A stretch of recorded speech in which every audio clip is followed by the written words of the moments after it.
উনি সফরে বেরিয়েছেন হাদিস কালেকশনের জন্য। প্রচন্ড শীতের রাত, উনি মাগরিবের নামাজ, এশারের নামাজ পড়ে একটা মসজিদে শুয়ে পড়লেন, আর শুয়ে শুয়ে হাদিস পড়তেছেন। কি পড়তেছেন?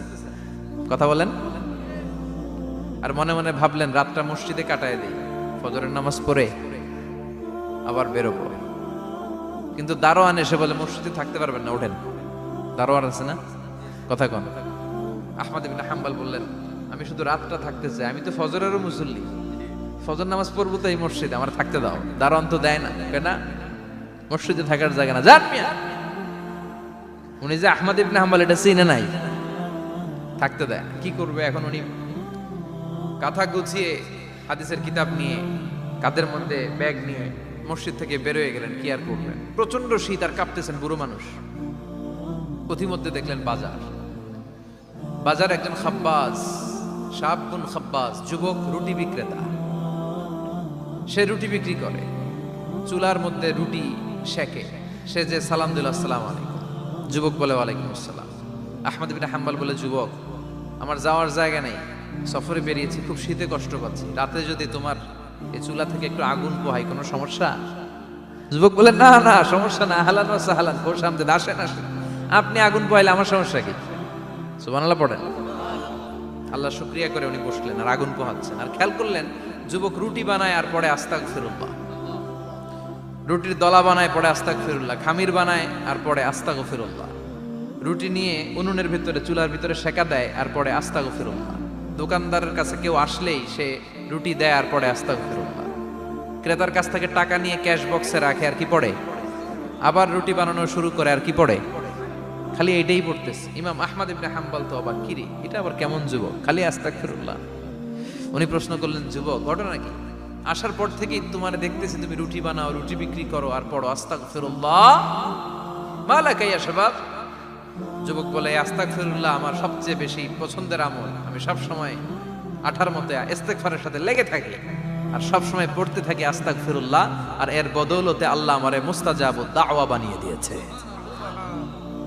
আহমদ ইবনে হাম্বল তো অবাক, আনতা মুস্তাজাবুদ দাওয়া, তুমি মুস্তাজাবুদ দাওয়া রুটিওয়ালা? আমি এত বছর হাদিস পড়াই, আমিও তো মুস্তাজাবুদ দাওয়া না, আর তুমি রুটি বেচো বাজারে, তুমি মুস্তাজাবুদ দাওয়া, তুমি দোয়া করলেই সব কবুল হয়ে যায়? যুবক বলে না আনা মুস্তাজাবুদ দাওয়া, আমি আমার জীবনে যত দোয়া করেছি কবুল করে নিয়েছে কে? সব দোয়া কবুল করে নিয়েছে আল্লাহ, একটা দোয়া ছাড়া। কয়টা? আহমদ ইবনে হাম্বলের কৌতূহল, কিউরিয়াসিটি আরো বেড়ে গেল। কি? সব দোয়া কবুল হয়েছে একটা দোয়া ছাড়া? মাযালিকা দোয়া ইয়া শাব, কি সেই দোয়া? যুবক এবার বলতে শুরু করলো আমার জীবনে যে দোয়াটা আল্লাহ কবুল করে নাই সেটা হচ্ছে আমি আল্লাহর কাছে অনেক চেয়েছি, অনেক দোয়া করেছি যে আল্লাহ শুনেছি এই জামানার সবচেয়ে বড় মুহাদ্দিস, তার নাম নাকি ইমাম আহমদ ইবনে হাম্বল। আল্লাহ তোমার কাছে আমার চাওয়া আমি যেন এই ইমাম আহমদ ইবনে হাম্বলের দেখে মরতে পারি, আমি যেন ইমাম আহমদ ইবনে হাম্বলের হাতে হাত রেখে মুসাফা করতে পারি আর তার কপালে একটা চুমু এঁকে দিতে পারি। আহমদ ইবনে হাম্বল আবেগপ্রবণ হয়ে গেলেন, চোখের পানি ছেড়ে দিলেন, বললেন যুবক তোমার এই দোয়াটাও কবুল হয়ে গিয়েছে। আহমদ ইবনে হাম্বলের দেখা সাক্ষাৎ পাওয়ার জন্য আহমদ ইবনে হাম্বলের বাড়িতে তোমার যাওয়ার দরকার নাই, আহমদ ইবনে হাম্বল তোমার দরবারে ছুটে এসেছে। আনা আহমদ ইবনে হাম্বল মুহাদ্দিসুদ দাহর, আমি নিজেই আহমদ ইবনে হাম্বল। যুবক চোখের পানি ছেড়ে দেয়, আহমদ ইবনে হাম্বল চোখের পানি ছেড়ে দেয়। যুবক চিৎকার মেরে ইমাম আহমদ ইবনে হাম্বলকে জড়িয়ে ধরে, হাতে হাত রেখে মুসাফা করে, কপালের মধ্যে চুমু খায় আর আল্লাহর শুকরিয়া করে বলে ও ইমাম আসলে এই দোয়াটাও আল্লাহ আজকে কবুল করে নিল। বিশ্বাস হয়? সবসময় ইস্তেগফার করলে আপনার দোয়াগুলোর এইভাবে কবুল করে নিবে কে? এই পাঁচটা জিনিস পাবেন সবসময় যদি ইস্তেগফারের সাথে লেগে থাকেন। রাজি আছেন তো? এজন্য বিশ্বনবী সব সময় নামাজে সালাম ফিরানোর পরে পড়তেন আস্তাগফিরুল্লাহ। কি পড়তেন?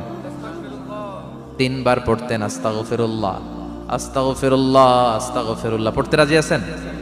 ইস্তেগফারের অনেকগুলো আলফাজ আছে, সবচেয়ে ছোট ইস্তেগফার হচ্ছে এটা আস্তাগফিরুল্লাহ, আস্তাগফিরুল্লাহ।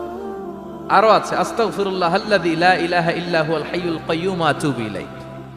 বিশ্বনবী বলেন এই ইস্তেগফারটা যদি কেউ পড়ে, আত-তাওয়াল্লি মিন ইয়াউমিজ যাহাফ, যুদ্ধের ময়দান থেকে পালিয়ে আসা কবিরা গুনাহ। কি গুনাহ? কাফেরদের সাথে যুদ্ধ, আমি তাগড়া যুবক, তলোয়ার নিয়ে নেমেছি, আমার দেহের এক ফোঁটা রক্ত থাকা পর্যন্ত আমি যুদ্ধ চালিয়ে যাব, আমি ফিরে আসতে পারবো না, আইনটা কার? ফিরে আসলে কবিরা গুনাহ।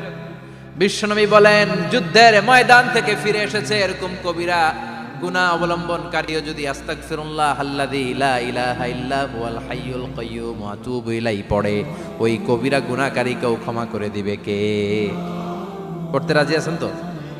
আবার সাইয়েদনা আবু বকর বললেন, ইয়া রাসূলুল্লাহ আল্লিমনি দুআআন আদউ বিহি ফি সালাতি, এমন দোয়া আপনি আমারে শিক্ষা দেন যে এই দোয়াটা আমি নামাজে পড়তে পারি। বিশ্বনবী বললেন, পড়ো আল্লাহুম্মা ইন্নী যালামতু নাফসি যুলমান কাসীরান ওয়া লা ইয়াগফিরুয যুনুবা ইল্লা আনতা ফাগফিরলি মাগফিরাতাম মিন ইনদিক ইন্নাকা আনতাল গফুরুর রহিম। সুবহানাল্লাহ পড়েন, এটাও ইস্তেগফার। আমরা এটার বলে দোয়া মাসুরা, সালাম ফেরানোর আগে পড়ি না? যেখানেই ক্ষমা চাওয়ার কথা আছে ওইটারই কি বলে? ইস্তেগফার। আল্লাহুম্মা ইন্নী যালামতু নাফসি, আল্লাহ জুলুম করেছি, যুলমান কাসীরা, অনেক জুলুম, ওয়ালা ইয়াগফিরুয যুনুবা ইল্লা আনতা, তুমি ছাড়া এই গুনাহ ক্ষমা করার তো কেউ নাই, ফাগফিরলি মাগফিরাতাম মিন ইনদিক, তোমার দয়ায় আমারে ক্ষমা করে দাও, ইন্নাকা আনতাল গফুরুর রহিম, তুমি হলা ক্ষমাশীল। ঠিক কি না? এটাও ইস্তেগফার, এটাও পড়বেন। আর এই সব ইস্তেগফারের শ্রেষ্ঠ ইস্তেগফারের নাম সাইয়্যিদুল ইস্তেগফার। যত ইস্তেগফার হতে পারে এর মধ্যে সবচেয়ে শ্রেষ্ঠতম ইস্তেগফার নাম কি? কথা কন। বুখারীর বর্ণনা, শাদ্দাদ ইবনে আউস রাদিয়াল্লাহু তাআলা আনহু বর্ণনা করেন, এই সাইয়্যিদুল ইস্তেগফার দিনের বেলা যে পড়বে ওই দিনে মারা গেলে সে জান্নাতি। এই সাইয়্যিদুল ইস্তেগফার রাতের বেলা যে পড়বে ওই রাতে যদি ইন্তেকাল হয় ওই লোকটা জান্নাতি। মুখস্থ আছে না? কার কার মুখস্থ হাত তুলেন? মাশাআল্লাহ, তাবারাকাল্লাহ, মাশাআল্লাহ, মাশাআল্লাহ।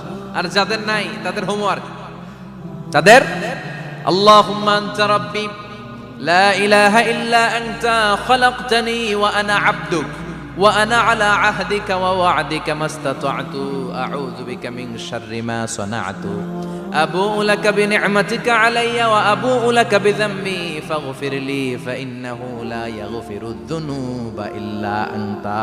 সুবহানাল্লাহ পড়েন।